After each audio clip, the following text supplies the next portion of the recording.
con David Peral del Centro Español de Metrología. ¿Dónde nos encontramos ahora mismo? Pues como bien has dicho, nos encontramos en el Centro Español de Metrología, que es un organismo autónomo adscrito al Ministerio de Industria y Turismo y es el máximo representante en España, el máximo representante técnico en España de la metrología. La metrología, del griego metro, medida, y logía, ciencia, es la ciencia que se encarga de la medición en todas sus facetas, del que medimos en casa con un metro hasta las medidas más avanzadas que tenemos en el laboratorio. En el Centro Español de Metrología nos encargamos de las tres partes de la metrología: metrología científica, metrología industrial y metrología legal. La metrología científica se encarga de la realización de las unidades de medida, de la mejora de los métodos de medida y de la realización de nuevos experimentos. La metrología industrial se encarga de mejorar la calidad en la industria a través de asegurar que las mediciones se realizan correctamente. Y la metrología legal nos afecta a todos y sirve para proteger al ciudadano, proteger el medio ambiente en todos aquellos donde aparecen transacciones comerciales o bien la recaudación de impuestos o multas, etc. Justo acabo de mencionar el tema de que las mediciones sean correctas. ¿Cómo se asegura esa corrección en las mediciones desde aquí, desde el CEM? Vale, pues esta parte de metrología científica lo que hacemos son experimentos científicos, muchos de ellos cuánticos, que tienen una exactitud y precisión muy elevada, la mayor que podemos encontrar ahora mismo en el mundo. Con esos experimentos en los que realizamos patrones, por ejemplo el metro, el segundo, el Kelvin, medimos con esos experimentos instrumentos de medida. Esos instrumentos de medida se calibran con estos experimentos y a su vez instrumentos de medida que tienen menos precisión y exactitud se calibran con estos instrumentos de medidas. Y así es una cadena hasta que llegan a los instrumentos de medidas, por ejemplo, que tenemos en casa. ¿Y me podría poner algún ejemplo de una aplicación que tenga la metrología y que afecte a la vida del ciudadano de a pie? Pues sí. Por ejemplo, si vamos al mercado, vamos a ver que en la báscula tenemos una pegatina que dice que ese instrumento ha sido controlado por el Estado. Y lo que quiere decir que una vez al año ese instrumento se calibra para asegurar al ciudadano que cuando compramos lo que estamos comprando, la cantidad que estamos comprando es realmente lo que estamos pagando. Y una pregunta, ¿qué diferencia y qué distinción hay entre la precisión y la exactitud de una medida? Pues muchas veces estos conceptos los utilizamos indistintamente, pero realmente no son lo mismo, ¿vale? Si dibujáramos una diana en la que tiráramos dardos, la exactitud haría referencia a el impacto de estos dardos en distintas zonas, pero que se distribuyen más o menos alrededor del centro. En cambio, la precisión es, en la misma diana, tiramos los dardos y siempre caen en la misma zona, ¿vale? Pero no tiene por qué ser el centro, puede ser a lo mejor el número 20, ¿vale? Y cuando tenemos precisión y exactitud, digamos que tenemos medidas, o sea, los dardos muy juntos alrededor del centro. Eso sería precisión y exactitud. Al principio ha comentado que el Centro Español de Metrología sirve para asegurar, por una parte, la precisión y también la exactitud de las medidas. ¿Hay algunas otras líneas de investigación o de proyectos que se lleven a cabo aquí? Sí, a mí la que más me gusta es la internalización que tenemos, ¿vale? El Centro Español de Metrología es el representante en organizaciones industriales científicas de medida, ¿vale? Colaboramos a nivel europeo con Euramet, que es la asociación europea, pero también internacional, por ejemplo, con el BIPM, que es el Buró Internacional de Pesos y Medidas. Y lo que hacemos es ponernos de acuerdo con los demás países del mundo para saber que todos medimos iguales. O sea, cuando tenemos un cierto nivel que ya no podemos comparar con instrumentos mejores, lo que hacemos es compararnos entre todos los institutos. Y tenemos proyectos de investigación pues, para mejorar nuestras instalaciones, para tener mejores instrumentos de medida, mejores métodos y colaboramos activamente, sobre todo a nivel europeo, con otros institutos. Pues, don David, muchas gracias. Nada, a ti.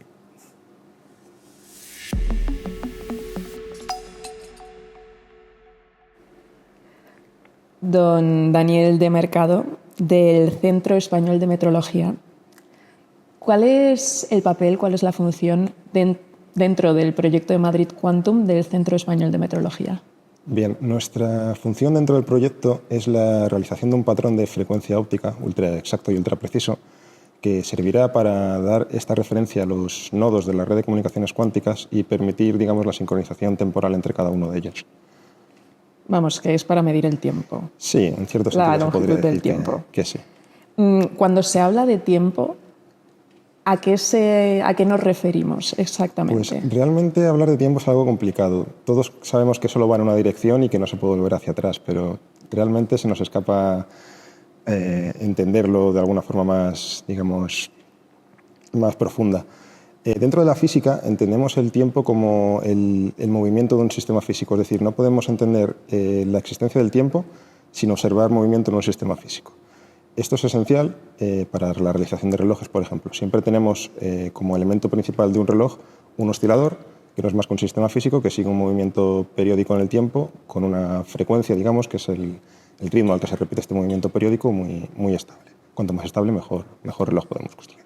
Entonces, el tiempo se mide a través de un reloj. Efectivamente,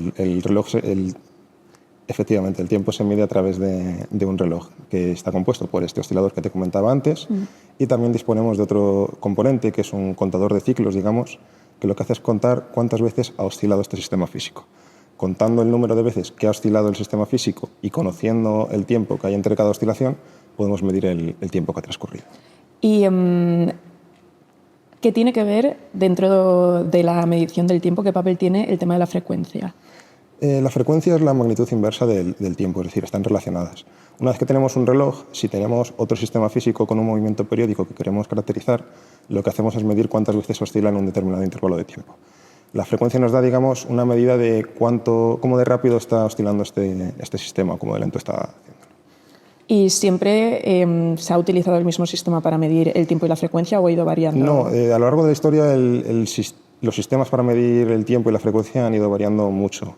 Por ejemplo, antiguamente lo que se utilizaba era el movimiento de cuerpos celestes, como por ejemplo el Sol o la Luna. De hecho, la definición original de segundo se basaba en el tiempo solar medio. Se dividía la duración de un día promedio ya no recuerdo exactamente, 68.400 me parece que era, sí, 68.400 partes, es decir, un segundo equivalía a...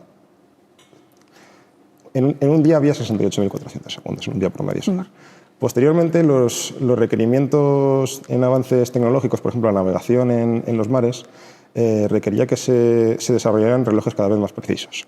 Esto era así porque, conociendo la posición de los astros en el cielo y con una serie de cartas calibradas, digamos, con la posición de ellos en un determinado instante de tiempo, se podría saber tu ubicación, tu longitud en el planeta. Entonces, esto motivó que se desarrollaran relojes más precisos basados en osciladores mecánicos, como por ejemplo los péndulos o los muelles. Y también es el motivo histórico por el que, por ejemplo, en España el tiempo lo lleva ahora mismo el Real Observatorio del Instituto de la Armada en Cádiz, por esta cuestión histórica de localizarte en el mar, tu ubicación en el mar. Claro, cuando se hacía con el sistema solar, supongo que la medición llevaba bastante tiempo.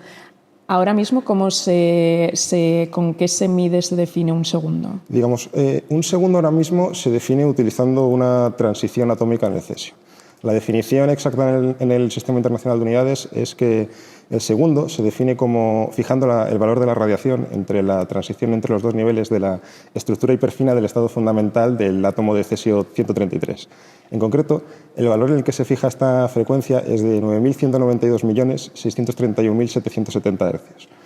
Es decir, en el número que acabo de decir de oscilaciones de esta radiación, si lo medimos exactamente este número, habrá transcurrido un intervalo de tiempo de un segundo. Y esto aquí ya entramos a hablar de la física cuántica. En temas cuánticos. Vale. ¿Cómo funciona, por ejemplo, un reloj de cesio? Pues básicamente lo que se hace es, en los primeros que se hicieron, se crea una haz de cesio y este se interroga, digamos, con unos experimentos espectroscópicos en el que se busca excitar al átomo de cesio en esta transición que he comentado antes en la definición del segundo. Entonces, lo que se hace es ajustar un máser para que produzca esta excitación, esta transición en el cesio. Y una vez que, digamos, se tiene este máser ajustado, lo que se observa es, en un detector que hay al final del reloj, se observa que un máximo en la detección de átomos, digamos, excitados en este nivel. Y con este máser, es un máser en la frecuencia de las microondas, una vez ajustado, se sabe que ese máser está a la frecuencia que he comentado antes, entonces midiendo esta frecuencia podemos contar cuánto tiempo ha transcurrido. ¿Y qué diferencia hay entre un reloj de cesio y un reloj óptico? Vale. El problema de los relojes de cesio es que la frecuencia que utilizan está en el rango de las microondas. La misma longitud de onda, digamos, que calienta el agua en los microondas en nuestras casas. Entonces, estos relojes se pueden mejorar, por ejemplo, con técnicas como la fuente de cesio, pero el problema es que tienen un límite. Se pueden alcanzar exactitudes de una parte en 10 elevado a la 16. Y ese es el límite físico, digamos, que nos permiten estos relojes. Entonces, para conseguir medir el tiempo con mayor exactitud, se requiere pasar a otras técnicas a otros relojes, a otras construcciones. Entonces, lo que se hace es pasar a relojes ópticos, que la frecuencia de esta transición que te comentaba antes ya no se encuentra en el rango de las microondas, sino en el rango de la luz visible, de la luz que vemos con los ojos. ¿Y cómo varía la frecuencia dentro de un reloj de cesio y un reloj atómico? Digamos, el objetivo es el mismo. O sea, queremos que la frecuencia sea lo más estable posible. Tenemos unos sistemas, por ejemplo, como te decía antes, en el reloj de cesio tenemos un máser que se ajusta a la frecuencia de la transición. Un máser es un láser, pero en el rango de las microondas, es lo mismo. En el caso del reloj óptico tenemos un láser que lo que se hace es ajustar a una transición de reloj dentro de estos átomos. Ahora comentaré un poco sobre cómo capturamos estos átomos, pero básicamente el procedimiento es el mismo. Lo único que cambia es la frecuencia en la que realizamos los ajustes, y también que necesitamos equipos más específicos para realizar las medidas en el rango óptico, como comentaremos ahora también. ¿Y el láser que acaba de comentar, cómo lleva a cabo su función? Pues es un sistema muy complejo. Tiene una cavidad óptica de alta fineza que se llama, que lo que hace es, digamos, ajustar este láser a una determinada frecuencia, que es la de resonancia de la cavidad. Luego tiene un sistema de retroalimentación que refleja la luz hacia atrás si el láser se va de esta frecuencia de resonancia, y, digamos, tiene un sistema que vuelve a ajustar el láser a esta frecuencia de resonancia. El problema es que esta cavidad, aunque es de un material muy, muy estable, en el sentido de que no se dilata con la temperatura ni nada por el estilo, sí que tiene algunas derivaciones con el tiempo. Es decir, la frecuencia de esta cavidad se va desplazando y la frecuencia de nuestro láser también. Pero esto no lo queremos para la realización de un patrón de frecuencia. Queremos que la frecuencia sea lo más exacta y precisa posible y que se mantenga estable en el tiempo. Entonces, lo que hacemos es recurrir como he comentado antes, a ajustar esta frecuencia a la transición de reloj en el átomo. En el caso del cesio, la transición entre los niveles de la estructura hiperfina. En el caso del reloj atómico óptico de calcio que tenemos aquí en el CEM, la frecuencia de esta radiación es la longitud de onda es de 729 nanómetros. ¿Y qué es un peine de frecuencias? Vale, el problema que tenemos a la hora de realizar un reloj óptico es que es complicado medir frecuencias en el rango óptico, medir las oscilaciones. Entonces hay que encontrar un sistema de transferir esta frecuencia, esta señal en luz visible, a un rango en el que sea más fácil de medir. Por ejemplo, el rango de las microondas que te comentaba antes con el caso del reloj de cesio. Entonces, a lo que se recurre es a un peine de frecuencias que no es más que un láser pulsado, un láser de femtosegundo. Es decir, es un láser que produce pulsos muy cortos y muy rápido en el tiempo. Si eso lo pasamos al dominio de frecuencias, lo que se observa es una serie de picos X espaciados en el espectro.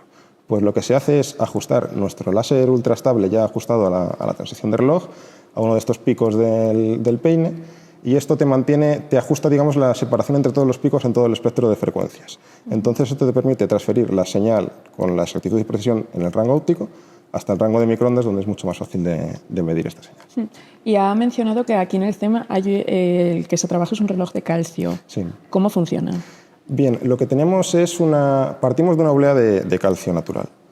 y lo que hacemos es con un láser, un láser de ablación, arrancamos átomos de calcio de esta oblea. Entonces, dentro de una cámara de vacío, con ya estos átomos de calcio, lo que se hace es ionizarlo.